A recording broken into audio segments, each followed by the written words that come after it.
Halo teman-teman, selamat datang dalam video pembelajaran kali ini. Kita akan membahas salah satu konsep paling dasar namun sangat penting dalam ilmu kimia, yaitu atom dan perkembangan modelnya dari masa ke masa. Sebelumnya kita akan mempelajari apa itu atom. Atom adalah partikel paling kecil dari suatu unsur yang masih memiliki sifat unsur tersebut. Semua benda yang kita lihat, sentuh, dan gunakan dalam kehidupan sehari-hari, baik padat, cair, maupun gas, tersusun dari atom. Berikut adalah ciri penting dari atom. Sangat kecil, ukurannya sekitar 10 pangkat min 10 meter. Yang kedua, tersusun dari partikel subatom, proton, neutron, dan elektron. Yang ketiga, atom-atom dapat bergabung membentuk molekul atau senyawa. Atom merupakan blok pembangun seluruh materi di alam semesta. Walaupun kini kita tahu struktur atom cukup kompleks, pemahaman ini tidak muncul dalam satu waktu.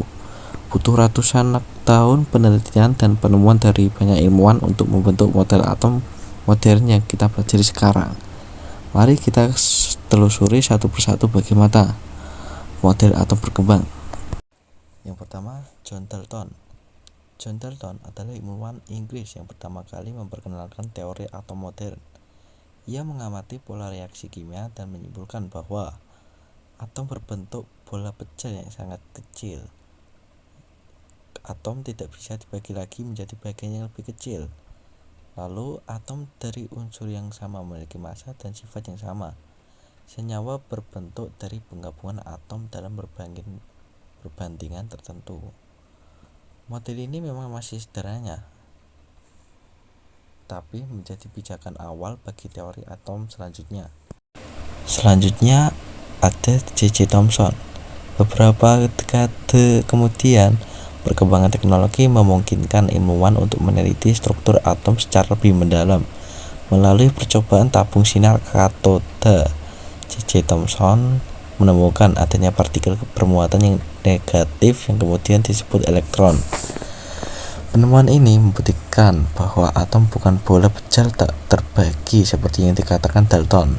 Atom ternyata memiliki bagian yang lebih kecil. Thomson lalu mengusulkan model baru. Yang pertama, atom berbentuk bola bermuatan positif.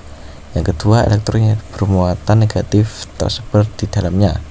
Muatan positif dan negatif saling menetralkan sehingga atom bersifat netral. Model ini dikenal sebagai model roti kismis atau plum pudding karena elektron digambarkan seperti kismis di dalam roti manis. Meskipun sederhana, model Thomson adalah langkah besar menuju pemahaman struktur internal atom. Berikutnya, ilmuwan bernama Ernest Rutherford melakukan eksperimen yang sangat terkenal, yaitu percobaan hamburan sinar alfa. Dia menembakkan partikel alfa ke selembar emas yang sangat tipis. Hasilnya sangat mengejutkan. Yang pertama, sebagian besar partikel alfa melewati lempeng emas tanpa dibelokkan. Yang kedua, beberapa partikel justru dibelokkan dengan sudut besar. Yang ketiga, bahkan ada yang memantul kembali ke arah sumber. Rutherford menyimpulkan bahwa pertama, atom sebagian besar terdiri dari ruang kosong. Ada pusat massa dan muatan positif yang sangat kecil dan padat, yaitu inti atom. Yang ketiga, elektron mengelilingi inti tersebut. Model Rutherford menunjukkan bahwa atom memiliki struktur mirip tata surya mini dengan inti di tengah dan elektron mengorbitnya. Namun, model ini memiliki kelemahan. Menurut fisika klasik, elektron yang terus berputar seharusnya kehilangan energi dan jatuh ke inti. Fakta bahwa atom stabil membuat model ini perlu disempurnakan. Niels Bohr. Untuk memperbaiki kelemahan model Rutherford, Niels Bohr menggabungkan konsep atom dengan teori kuantum yang sedang berkembang. Bohr menyatakan bahwa elektron bergerak pada kulit-kulit energi tertentu, bukan sebarang orbit. Selama berada di kulitnya, elektron tidak kehilangan energi. Elektron dapat berpindah ke kulit yang lebih tinggi dengan menyerap energi dan kembali ke kulit yang lebih rendah dengan melepaskan energi dalam bentuk cahaya. Model Bohr berhasil menjelaskan fenomena spektrum atom hidrogen yaitu garis-garis cahaya yang spesifik bagi setiap unsur. Gagasan tentang kulit energi menjadi dasar bagi pemahaman struktur atom selanjutnya. Namun, model ini masih terbatas pada atom sederhana saja. Yang terakhir, ada model modern. Model atom modern tidak dibangun oleh satu orang saja, tetapi oleh banyak ilmuwan seperti Louis de Broglie, Werner Heisenberg, dan Erwin Schrödinger. Model modern memperkenalkan beberapa ide penting. Yang pertama, elektron bersifat ganda, gelombang, dan partikel. Menurut de Broglie, elektron tidak hanya berupa partikel kecil, tetapi juga memiliki sifat gelombang. Ini menjelaskan bahwa perilaku elektron yang sebelumnya sulit dipahami. Yang kedua, prinsip ketidakpastian atau Heisenberg. Prinsip ini menyatakan bahwa kita tidak bisa menentukan posisi dan kecepatan elektron sekaligus secara pasti. Dengan kata lain, lintasan elektron seperti planet mengelilingi matahari tidak mungkin ada dalam dunia atom. Yang ketiga, orbital awan elektron atau Schrödinger. Schrödinger kemudian menggambarkan elektron bukan lagi bergerak dalam lintasan tertentu, melainkan berada dalam orbital, yaitu daerah tempat kemungkinan besar ditemukannya elektron. Model ini adalah model yang paling akurat hingga sekarang dan menjadi dasar bagi semua ilmu kimia modern.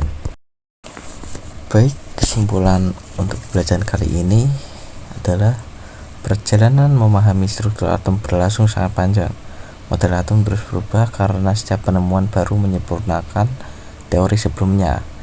Urutan perkembangan model atom adalah sebagai berikut: Dalton, atom sebagai bola pejal; Thomson, ada elektron atom seperti roti kismis. Berikutnya Rutherford, atom punya ide dan ruang kosong. Bohr, elektron berada di kulit energi. Model modern, elektron berada dalam orbital, tidak punya lintasan pasti. Setiap teori membawa kita lebih dekat pada pemahaman sebenarnya tentang struktur atom yang sangat kecil namun penting bagi seluruh alam semesta. Baik, terima kasih karena telah mendengarkan dari awal sampai akhir. Mohon maaf jika saya ada salah kata atau salah ya yang lainnya ya. Mohon maaf. Thank you for watching.